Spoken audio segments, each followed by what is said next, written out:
अभी अगर मैं आपकी इन बातों को सुनूं जिसमें आपने क्या कहा बहुसंख्यक, आपने क्या कहा SC ST, आपने क्या कहा हिंदू मुस्लिम, अरे अब कहाँ है सबका साथ सबका विकास? सबके साथ और सबके साथ और विकास की बात कीजिए ना।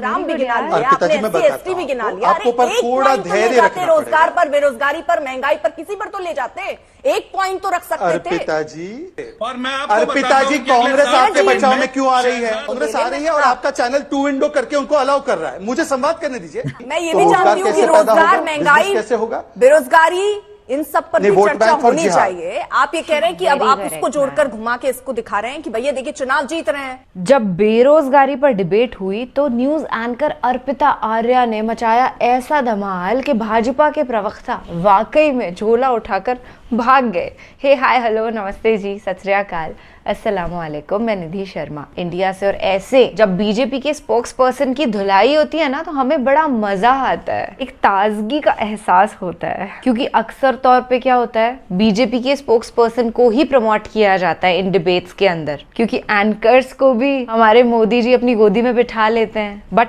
इस डिबेट का ये दूषित माहौल नहीं है और इसकी हमें बड़ी खुशी है। और ये पहली बार है कि मैं अर्पिता जी को सुनने जा रही हूँ जिन्होंने रगड़ रगड़ के धोया है बीजेपी के प्रवक्ताओं को। तो I am very excited for it. आज तक पर ये डिबेट्स कंडक्ट करती हैं तो मुझे नहीं मालूम कि इनकी हिस्ट्री क्या रही है, बट प्रेजेंट में इट्स गोइंग ऑल गुड। और बेरोजगारी तो स्पेशली एक ऐसा मुद्दा है बेहद संगीन है। अनएम्प्लॉयमेंट, महंगाई, किसानों के साथ अन्याय, बेटियों के साथ अन्याय, पहलवानों के साथ, मणिपुर की महिलाओं के साथ, सबके साथ इतना शोषण हो चुका है ना अब कि मोदी जी की हिम्मत नहीं हो रही है प्रेस कॉन्फ्रेंस कर लें। और अभी से नहीं, पिछले 10 साल से ही हिम्मत नहीं हो रही है। इस बार के लिए तो यही प्रार्थना है कि भगवान जो है मोदी जी को मौका भी ना दें कि वो प्रेस कॉन्फ्रेंस कर पाए। उनसे ये जो प्रधानमंत्री का पद है, कुर्सी है, वो अब संभल नहीं रही है। संभल तो खैर पिछले 10 साल से भी नहीं रही थी, बट फाइनली वो मौका आया है कि उन्हें बेदखल किया जा सकता है इस कुर्सी पे से। So let us all utilise it and be with India गठबंधन। शहजाद, ऐसा क्यों है कि पिच बदलते हुए आप नजर आ रहे हैं? वो प्रधानमंत्री जो विकास के रास्ते पर चलते थे और पूरे देश को विकास के रास्ते पर ले जाते थे, आज अगर मैं ये 5 मुद्दे पढ़ूं जो प्रधानमंत्री गिना रहे हैं, उसमें कहां विकास दिख रहा है आपको? देखिए अर्पिता जी, मुझे तो लगता है कि क्या आप कहना चाहती है कि प्रभु श्री राम और विकास अलग अलग है क्या?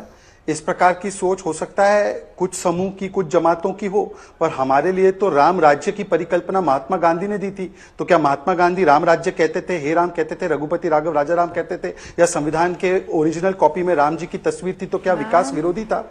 2 तरह की गारंटी है जिसका उल्लेख आज हो रहा है। एक है मोदी की गारंटी, मतलब मोदी नामक बेटे की गारंटी, पूरे होने की गारंटी।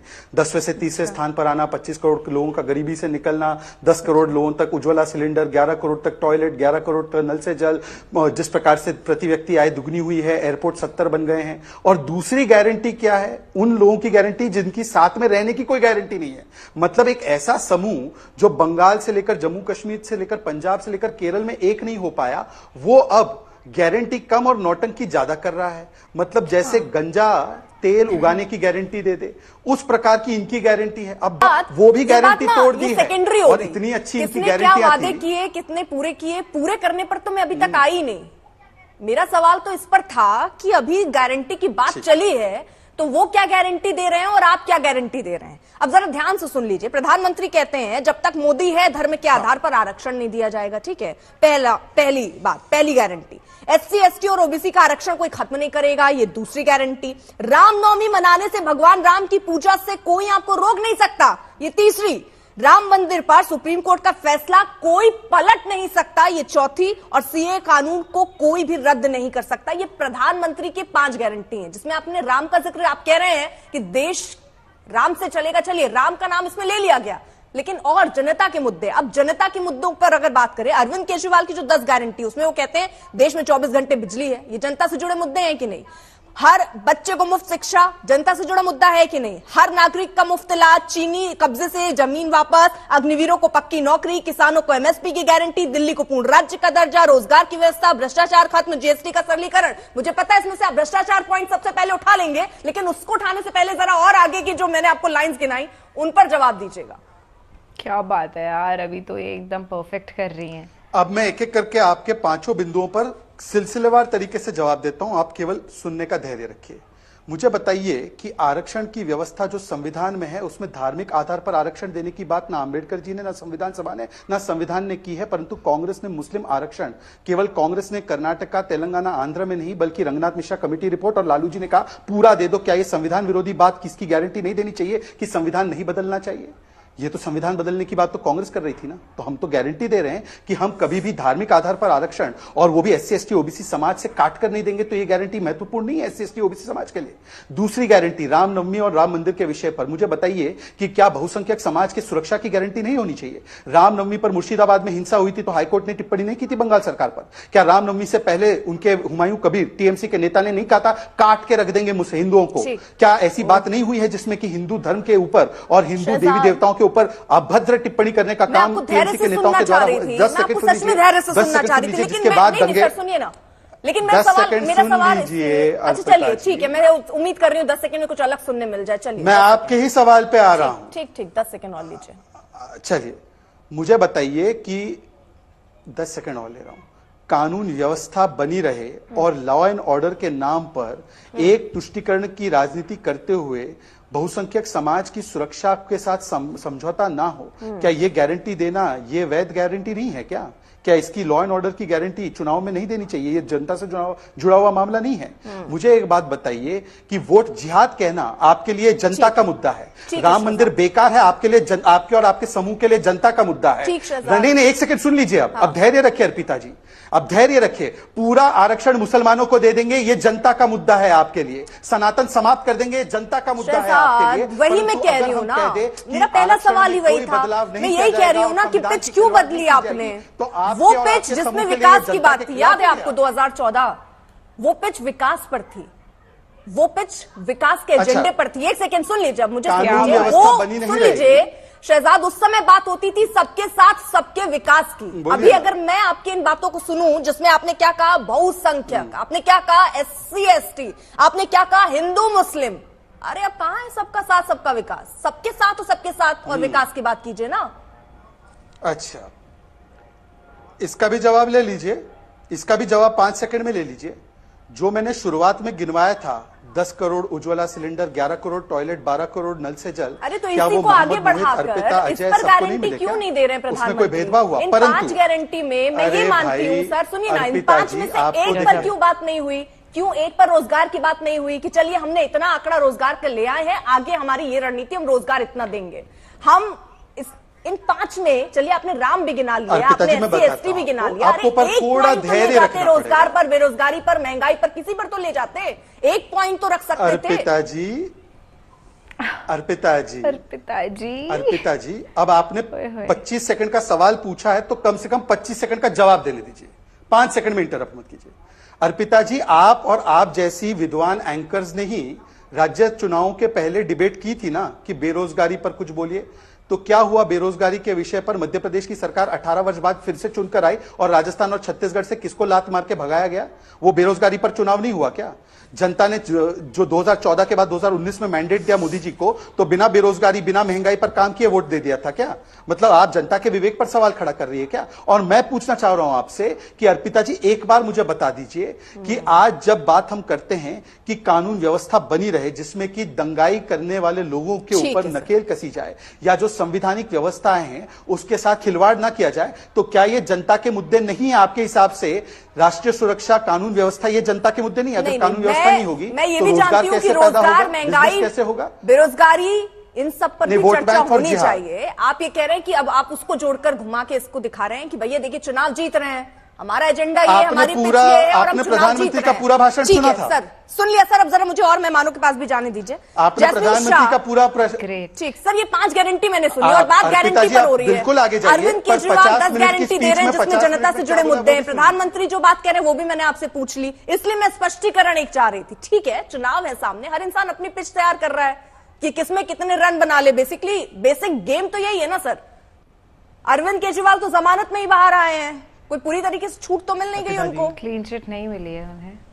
आई थॉट मिल गई थी बट नहीं, बिल्कुल मैं आपके सवाल पे जरूर आऊंगा, लेकिन आपने जो शुरुआत में सवाल पूछा भाजपा के प्रवक्ता को, वो बहुत बड़ा सवाल था। वो कहा था आपने कि शुरुआत आपने तो विकास के मुद्दे से करी थी जब आपने मैनिफेस्टो लॉन्च किया था, तो आज हिंदू मुसलमान गाय भैंस मंगलसूत्र की क्यों याद आ रही है? मैं आपको इसका जवाब देता हूं, क्योंकि शहजाद पूनावाला ने जवाब नहीं दिया। इन्होंने बात करना चाही थी विकास की, गारंटी देना चाही थी विकास की, लेकिन लोगों ने मुंह तोड़ जवाब दिया कि आप किस मुंह से बेरोजगारी की बात करते हो? 2 करोड़ नौकरियां देने का जो वादा किया था प्रधानमंत्री मोदी जी ने, आज कोई बात नहीं कर रहे कि कितनी नौकरियां मिली। महंगाई को दूर भगाने का बात करी थी। विश्व पे नंबर 2 पे है महंगाई में आज भारत में। पूरे विश्व में कोई महंगाई नहीं है। सबसे ज्यादा पेट्रोल, डीजल, एलपीजी गैस का दाम भारत में है। तो किस मुंह से बोलेंगे? बोल रहे थे कि ब्लैक मनी जो स्विस बैंक से लाएंगे 15-15 लाख सबके खाते में भेजेंगे, डीमोनेटाइजेशन लाए थे। एक भी ब्लैक मनी इंडिया में अब तक नहीं आया। कहा था कि फार्मर, किसान की इनकम दुगनी कर देंगे, क्या हुआ? कुछ नहीं हुआ। 700 फार्मर्स ने अपनी जान दे दी ये 3 काले कानून का विरोध करते हुए। तो आज जब ये अपने मुंह से विकास का शब्द बोलते हैं तो जूते कहते हैं अर्पिता जी। इसलिए इनकी हैसियत नहीं है कि आज विकास की बात करें, इसलिए आज ये सारी मुद्दे पे बात कर रहे हैं। बहुत छोटा जवाब दूंगा। मैं तो कहता हूं संदेह वंदे छोड़ो। आपने कन्विक्शन की बात की। लालू प्रसाद यादव 2013 में भी और उसके बाद भी लगातार कन्विक्ट हुए हैं और 5 बार कन्विक्टेड है। इसमें तो संदेह नहीं है, ये तो कोर्ट द्वारा कन्विक्टेड है।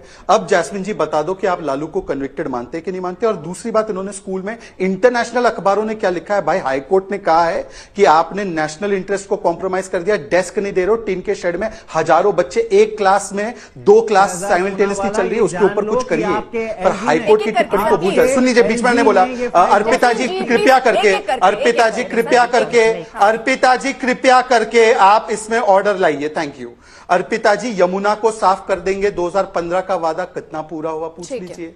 पोल्यूशन युक्त को पोल्यूशन मुक्त कर देंगे और पंजाब की पराली कंट्रोल कर देंगे, कब दिया था वादा बता दीजिए। और बता दीजिए कि वर्ल्ड क्लास हेल्थ मॉडल है तो राघव चड्डा छोटी सी सर्जरी कराने के लिए विदेश में अभी तक बैठे हुए हैं। ऐसा कौन सा वर्ल्ड क्लास हेल्थ मॉडल है? आप 10 नए अस्पताल के नाम बता दीजिए जो वर्ल्ड क्लास हेल्थ मॉडल में बनाए, और एक लालू के सवाल का जवाब अभी दीजिए। शहजाद पूनावाला भूल रहे हैं, ये दिल्ली का स्टेट इलेक्शन नहीं है, ये राष्ट्र का चुनाव है। 10 साल आप सत्ता में हैं, 10 साल में सत्ता होने के बावजूद आप अपने काम नहीं गिना पा रहे हैं। आप ये नहीं कह पा रहे हैं कि हमने भ्रष्टाचार पे क्या काम कहा।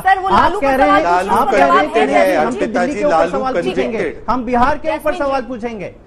लेकिन आज अगर इन्होंने ये आज राष्ट्र हित की बात करते हैं, राष्ट्रीय सुरक्षा की बात करते हैं, मुझे बताइए मणिपुर जैसा छोटा सा राज्य, समझ गए, इधर मत घुमाइए। साल से मणिपुर जल रहा है। एक बात में बता दूं, सर देखिए बहुत आसान हो जाता है। वो अपने आरोप लगा देते हैं, आप अपने आरोप लगा देते हैं। अब वो अपने सवाल पूछ रहे हैं, वो अपने सवाल पूछ रहे हैं। भाई सवाल पूछने का काम मेरा है, छोड़ दीजिए ना मुझ पर।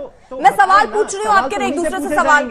लालू पर वो सवाल आपसे पूछ रहे हैं, उस पर जवाब है तो वो दीजिए। उनके आरोप अभी मैं फिर से आते हूँ और मेहमानों के पास जा नहीं पाई हूँ। सर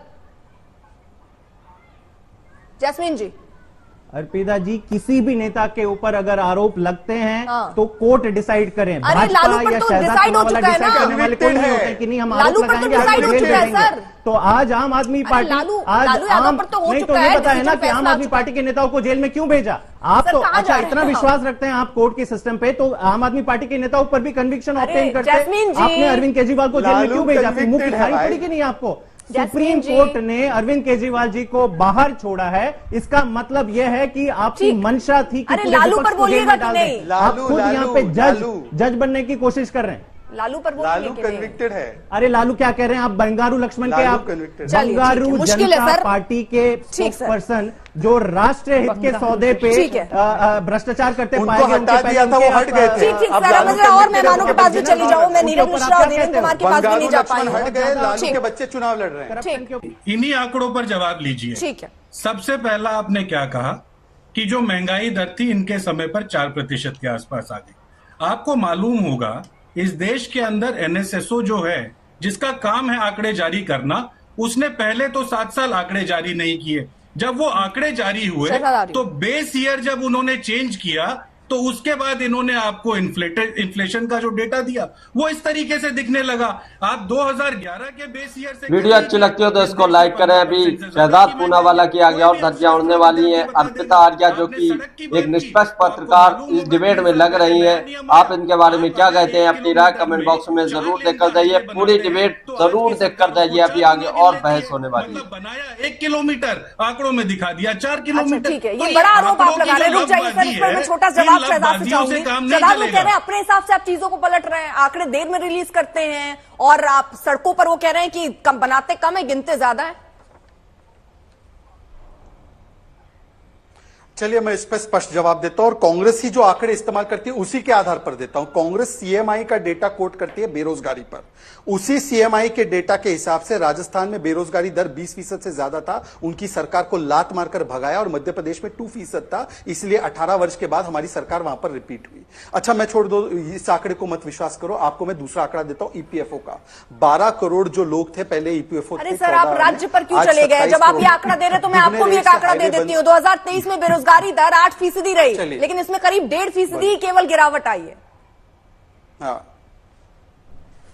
हाँ, अब मैं आपको उसका भी जवाब दे देता हूं।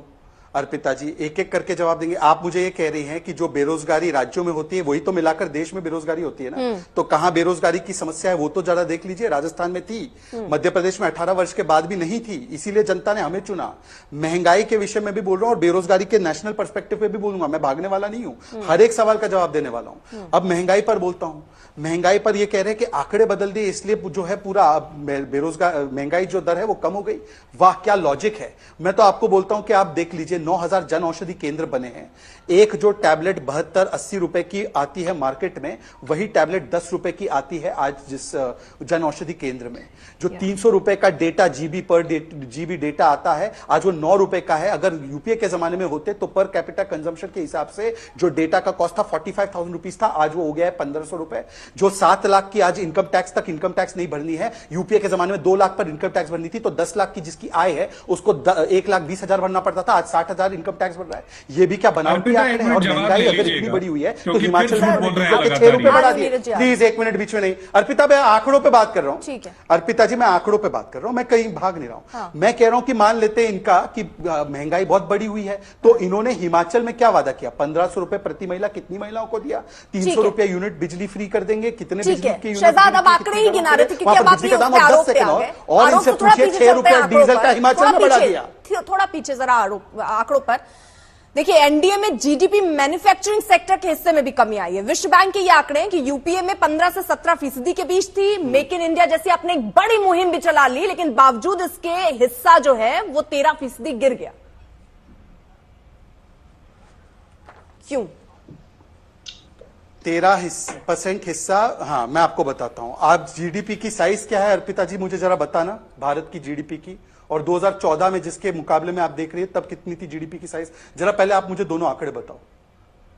जीडीपी का साइज जिसके परसेंटेज करते रहेंगे, आप हमसे जवाब ले लीजिए। मुझे पहले बताओ।